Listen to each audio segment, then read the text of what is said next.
pada materi kali ini kita akan membahas mengenai sistem pendidikan nasional. Jadi bagaimana sih sistem pendidikan nasional di Indonesia? Pendidikan nasional itu adalah pendidikan yang berdasarkan Pancasila dengan UUD Negara Republik Indonesia tahun 1945 yang berakar pada nilai-nilai agama, kebudayaan nasional Indonesia, dan tanggapan terhadap tuntutan zaman.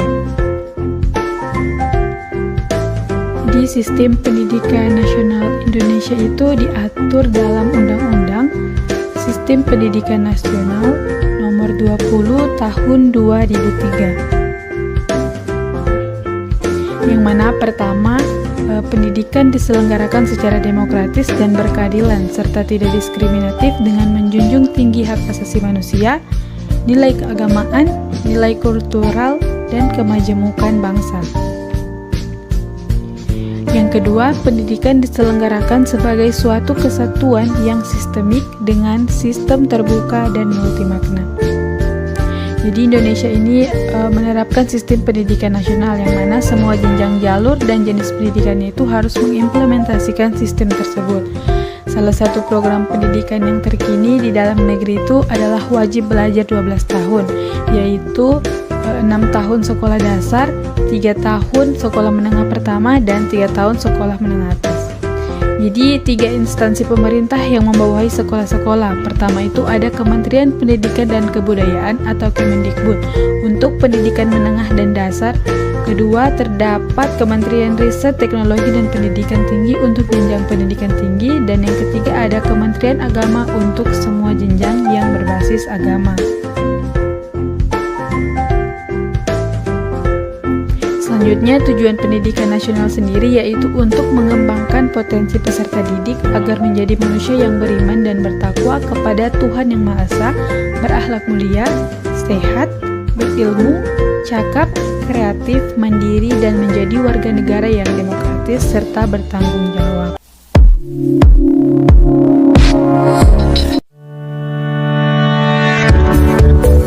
Masih pada materi sistem pendidikan Malaysia, di mana pada negara tersebut juga memiliki kebijakan sistem pendidikan.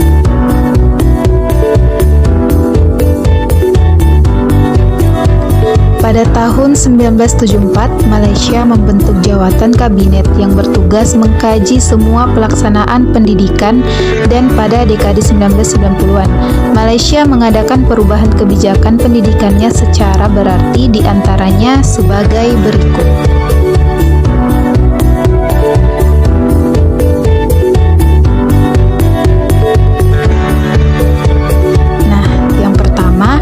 Memperkenalkan pendidikan prasekolah dalam sekolah rendah. Yang kedua, mengurangi tahun sekolah di sekolah rendah dari 6 menjadi 5 tahun bagi murid yang cerdas, dan sebaliknya, menambah tahun lama sekolah menjadi 7 tahun bagi murid yang lambat. Yang ketiga, memberikan peluang pendidikan kepada semua pelajar dengan melanjutkan waktu belajar mereka dari 9 hingga 12 tahun, yaitu sampai tingkat 5 di peringkat sekolah menengah. Yang keempat, mengutamakan pendidikan teknologi dengan tujuan melahirkan pelajar yang mahir dalam bidang seni, perusahaan, perdagangan, serta ekonomi.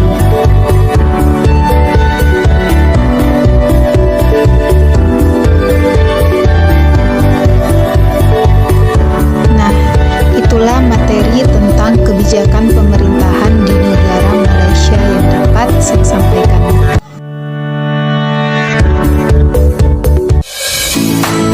Selanjutnya kita akan membahas jenjang pendidikan di Malaysia.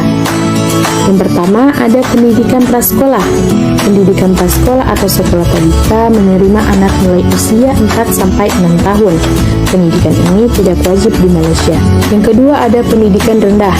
Pendidikan rendah di Malaysia ditempuh dalam waktu 6 tahun pada usia 7 hingga 12 tahun. Yang ketiga ada pendidikan menengah.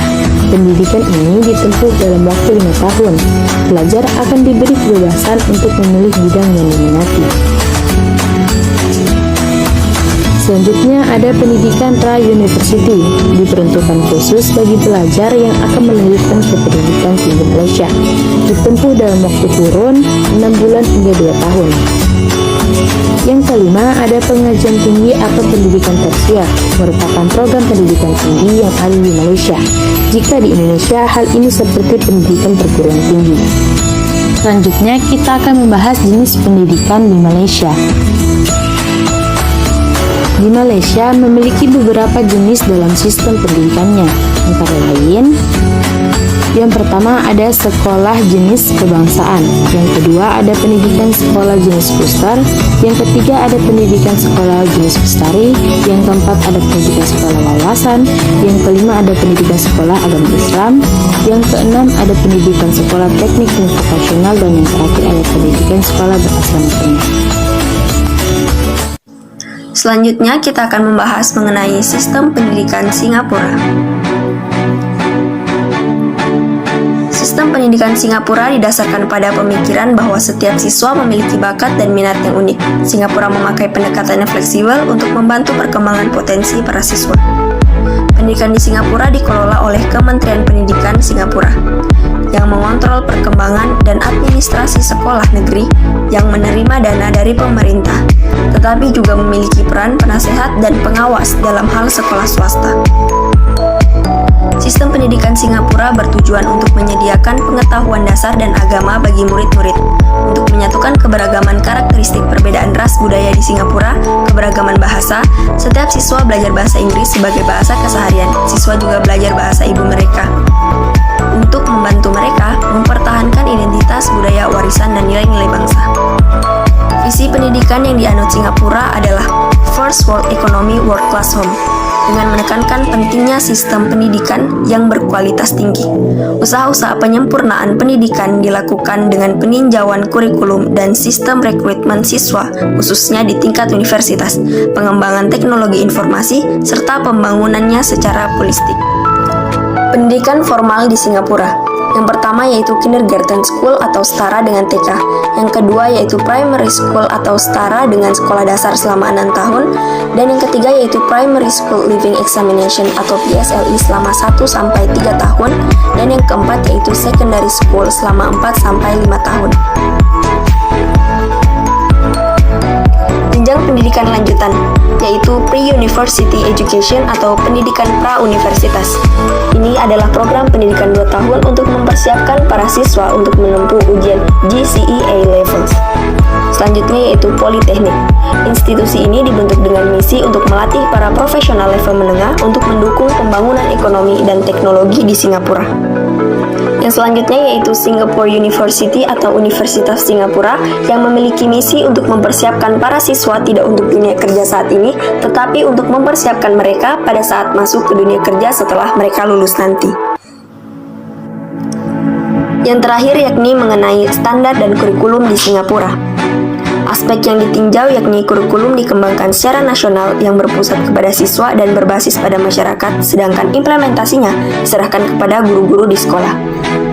Untuk hasil pendidikan yang diinginkan ada 3. Yang pertama yakni keunggulan siswa dalam keterampilan hidup, keterampilan pengetahuan, dan pengetahuan disiplin mata pelajaran. Kemudian perkembangan pendidikan di negara Thailand.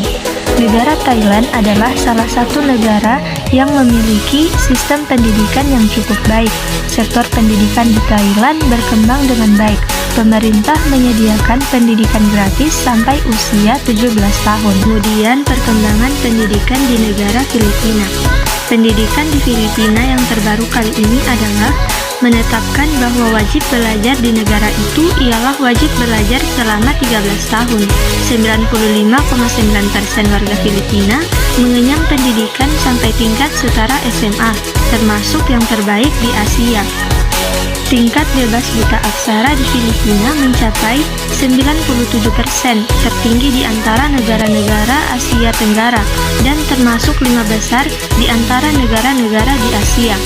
Indeks kualitas mahasiswa di Filipina memang masih rendah, namun produktivitas dan kualitas lulusan universitas di negara ini merupakan salah satu yang terbaik di Asia Tenggara.